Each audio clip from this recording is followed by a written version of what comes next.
네, 오늘 함께 나눌 하나님의 말씀은 사무엘상 3장 12절부터 4장 4절까지의 말씀입니다.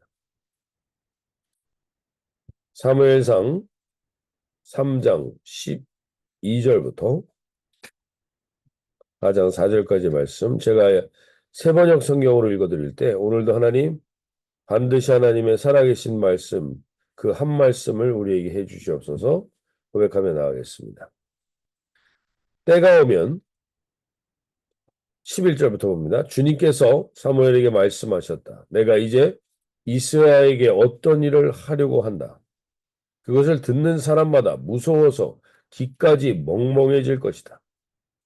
때가 오면 내가 엘리의 집을 두고 말한 모든 것을 처음부터 끝까지 다 이루겠다. 엘리는 자기의 아들들이 스스로 저주받을 일을 하는 줄을 알면서도 자식들을 책망하지 않았다. 그 죄를 그는 이미 알고 있다. 그래서 나는 그의 집을 심판하여 영영 없애버리겠다고 그에게 알려주었다. 그러므로 나는 엘리의 집을 두고 맹세한다.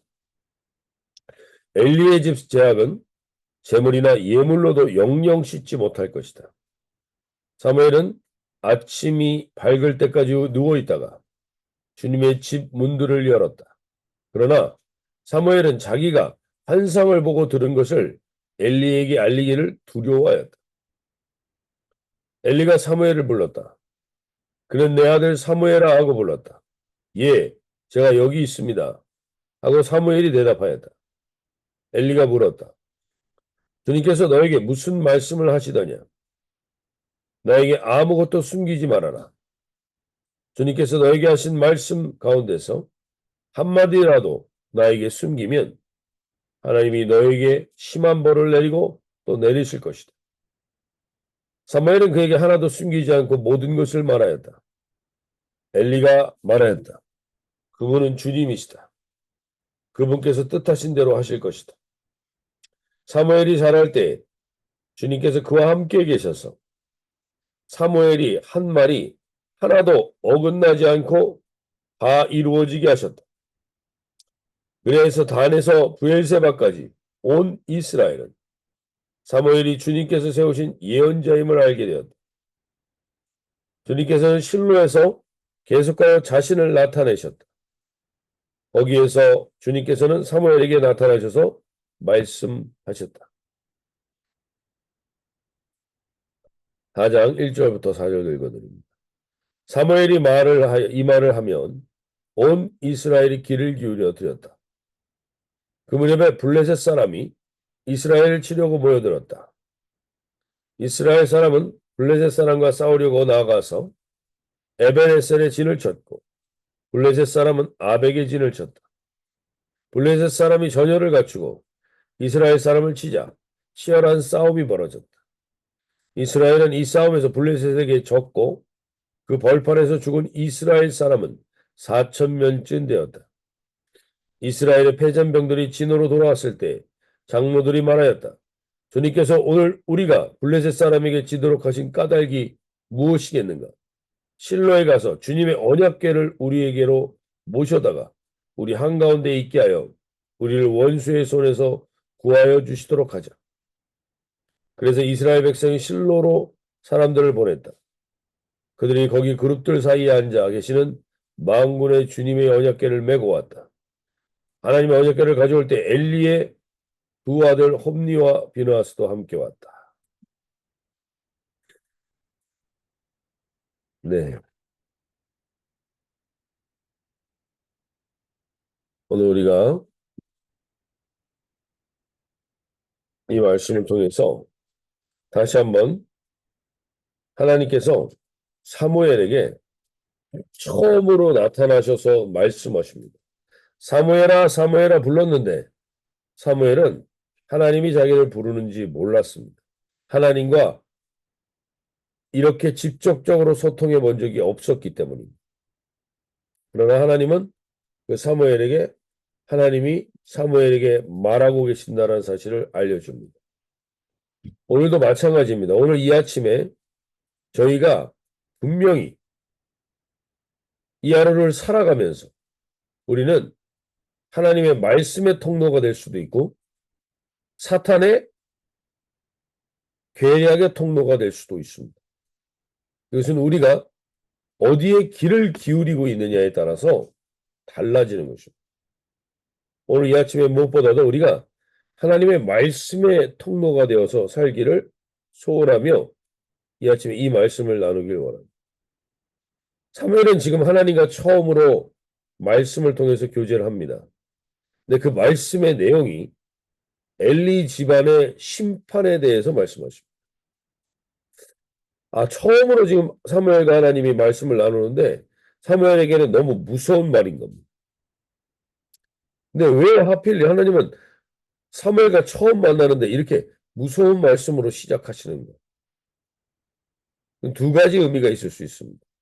첫 번째는 하나님이 한나를 통해서 사무엘을 낳으실 때 한나에게 자식이 없게 함으로 인해서 하나님도 자기의 마음을 나눌 제사장 하나가 없음을 그와 마음과 마음이 통하게 됨으로 인해서 교제했던 것입니다. 지금 하나님의 마음에 가득한 답답함은 무엇인가? 엘리 제사장 집안의 폐역입니다. 돌이키지 않는 그들의 폐역. 그것이 하나님의 마음에 가득 차 있기에 하나님의 마음이 그대로 사무엘에게 전달된 겁니다. 하나님은 사무엘과 그 마음이 통하길 원하셔서 이렇게 말씀하신다는 겁니다. 동시에 사무엘에게 이렇게 하나님의 백성, 하나님의 마음을 나누지 못하는 제사장이 되는 길이 어떤 것인지를 미리 알려주는 겁니다.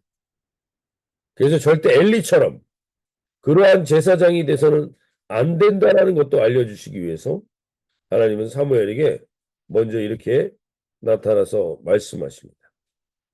하나님의 답답함과 하나님이 사무엘을 바르게 교육시키기 위한 두 가지의 계획이 이 말씀 안에 있는 것이죠.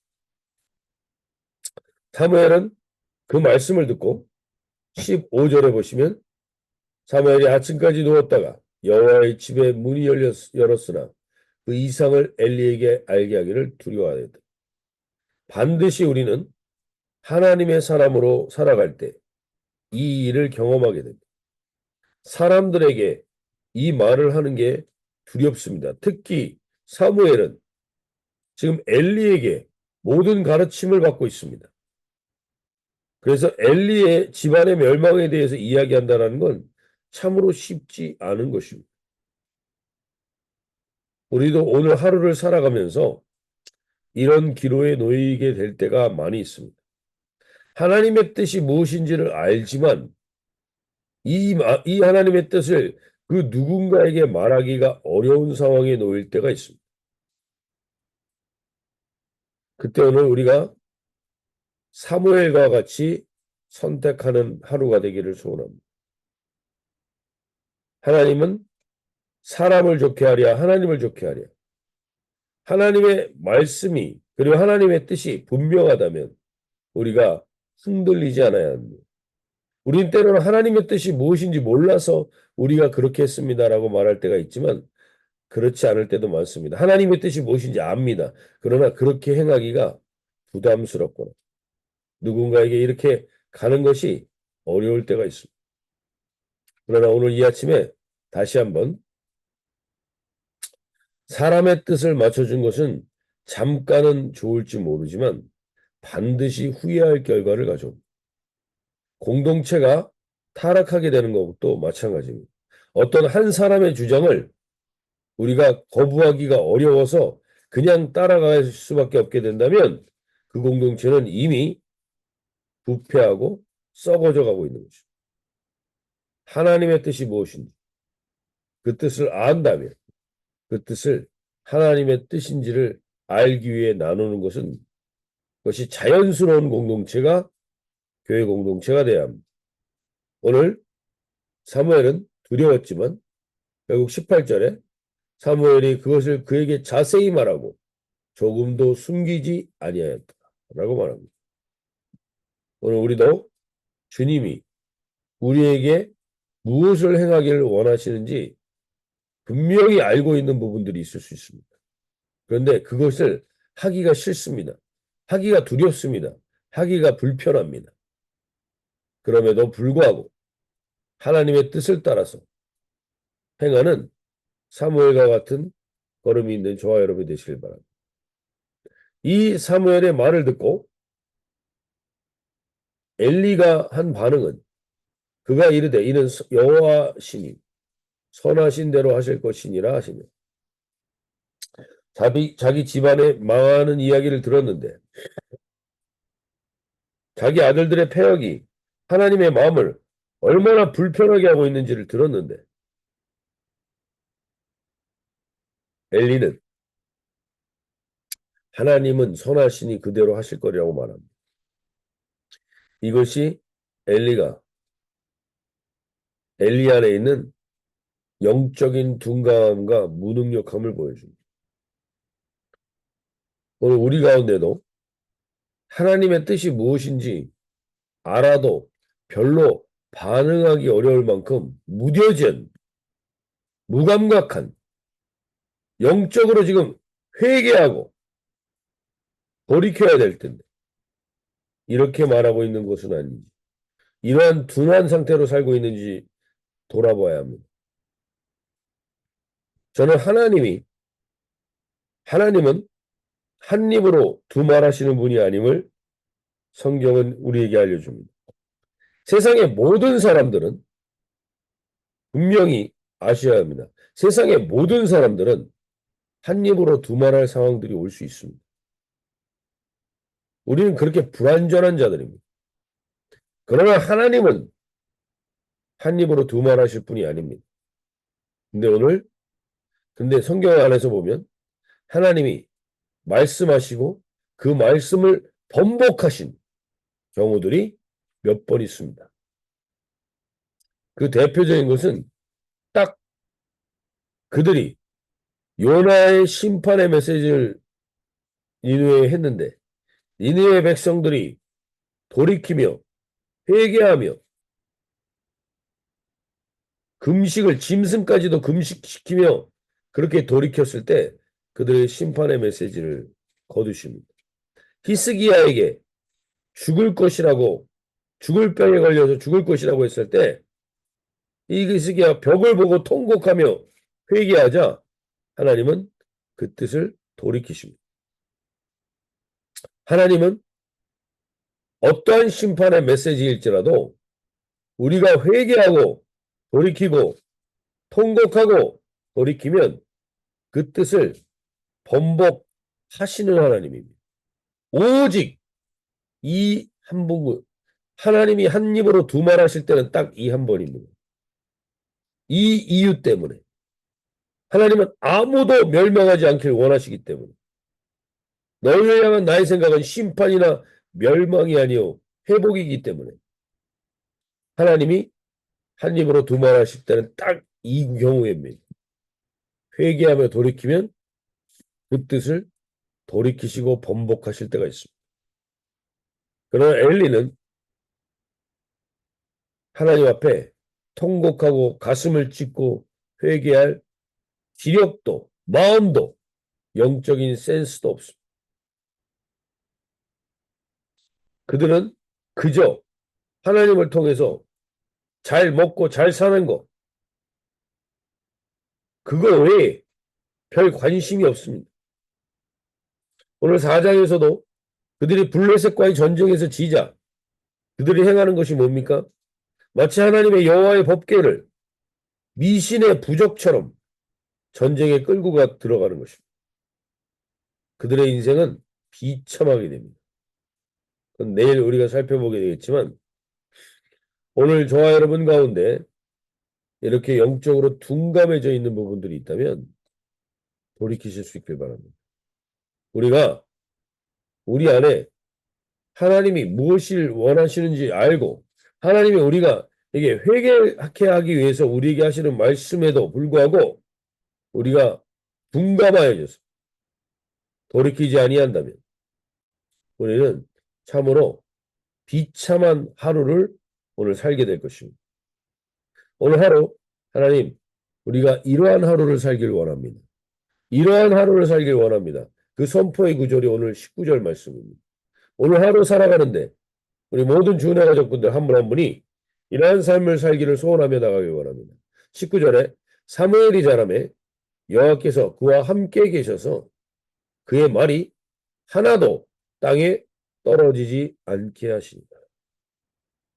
오늘 이 하루 하나님 우리가 하나님의 말씀과 그 뜻에 깨어 있어서 말씀이 땅에 떨어지지 않는 하루가 되게 해주시고 우리의 인생이 속에서 이 고백이 살아 역사하게 해주십시오.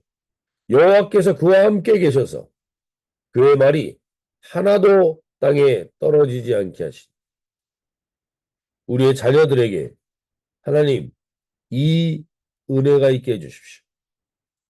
이 약속이 실현되게 해주십시오. 기도하며 나갈 수 있길 바랍니다. 땅에 떨어지지 않기 위해서 우리가 무엇보다도 우리가 이 하루를 살아갈 때 어떤 태도로 살아가야 되는가? 그것은 우리의 말들이 우리가 생각하는 것들이 가장 먼저는요. 우리의 모든 생각이 우리가 계속 강조하는 거지만 생각이 기도가 되어야 됩니다. 생각은 우린 생각을 통해서 말을 합니다. 생각을 하다가 말이 나옵니다. 근데 그 과정 속에서 한 가지 과정을 꼭 두어야 합니다. 생각이 말로 나오기 전에 그 생각으로 한 번 더 기도하는 겁니다. 예수님이라면 어떻게 하실까? 예수님이라면 이것이 우리에게 바른 습관이 될 때까지 우리에게 훈련이 필요합니다. 내 생각이 말로 바로 나가기 전에 반드시 한번 거쳐야 되는 거죠. 이 생각으로 하나님, 내가 이 말 하는 것이 이 사람을 좋게 하기 위해서 하는 말입니까? 하나님의 뜻입니다. 예수님이라면 어떻게 하셨어? 이렇게 한 번만 더 우리가 이 생각으로 기도하는 과정을 거치게 될 때 우리의 말이 땅에 떨어지는 일이 적어질 것입니다. 두 번째로 우리가 매일마다 이 새벽의 기도라든지 저녁 때 말씀을 통독하는 것이 결코 의미 없는 시간이 아니라 이 시간을 통해서 우리는 하나님이 원하시는 게 무엇인지를 알게 되는 말씀을 통한 세계관이 세워져야 되는 말씀 안에서 우리가 세계관을 가지게 될 때 우리는 그 말이 땅에 떨어지지 않는 삶을 살아갈 수 있게 됩니다. 오늘 이 아침에 하나님 이 말씀들이 나에게 오늘 하루를 살아가는 데 있어서 수많은 질문들과 수많은 선택의 기로 속에서 하나님 정확한 기준들이 되어주는 그 말씀들이 되게 해달라고 기도하며 나갈 수 있기를. 세 번째로 창세기를 보면요. 하나님이 말씀하실 때 그 말씀이 그냥 땅에 떨어진 적이 하나도 없습니다. 다 이루어집니다. 빛이 있으라면 빛이 있고 물과 땅이 나누어지라면 나누어지고 하나님의 말씀이 그냥 무의미하게 땅에 떨어진 것이 없습니다. 근데 하나님의 말씀 중에 하나 땅에 떨어진 게 있습니다. 그것이 뭐냐면 선악과를 먹지 말라는 그 말을 사람이 어긴 겁니다. 그래서 하나님의 말씀이 땅에 떨어진 결과 우리는 제약된 삶으로 전락하게 되는 거죠. 즉 우리의 말이 땅에 떨어지는 말이 무엇인가? 선악과를 따먹는 말입니다. 선악을 내가 결정하고 구별하고 판단하고 정지하는 말. 그 선악과를 따먹는 말은 다 땅에 떨어지는 말입니다. 오늘 우리가 거기에 깨어 있어서 우리의 말이 땅이 떨어지지 않는 하루가 되게 해주십시오. 내가 하나님의 말씀을 혹 부족처럼 사용하고 있다면 그것도 다 땅에 떨어지는 겁니다. 하나님의 마음과 생각과 뜻에는 관심이 없고 내 문제와 내 상황을 해결하는 것 거기에만 관심이 있다면 우리는 하나님의 말씀을 부적처럼 사용하고 있는 것이 이 말씀들이 땅에 떨어지는 것입니다. 오늘 저와 여러분이 하나님이 이 약속이 오늘 우리에게 이루어질 수 있도록 오늘 우리의 생각이 반드시 기도를 거치게 해 주십시오. 말로 나오기 전에 기도를 거치게 해 주십시오. 나의 논리나 나의 유익을 위한 게 아니라 하나님 나라의 세계관으로 그 말씀의 세계관으로 틀을 가지고 하나님 선악과를 따먹는 어리석은 말들을 하지 않게 해주십시오. 그러면 오늘 우리가 말이 땅에 떨어지지 않는 이 하루를 살 뿐만 아니라 우리의 자녀들도 그러한 삶을 살아가게 될 줄로 믿습니다. 오늘 이 약속의 말씀이 우리에게 확실히 선포되며 이 약속을 누리는 이 하루가 되기를 소원하며 나가기 바랍니다. 다시 한번 말씀드립니다. 사무엘이 자라매 여호와께서 그와 함께 계셔서 그의 말이 하나도 땅에 떨어지지 않게 하시니 오늘 이 약속이 이루어지시는 복된 하루가 되시기를 소원합니다. 나누게 기도하시며 나가겠습니다.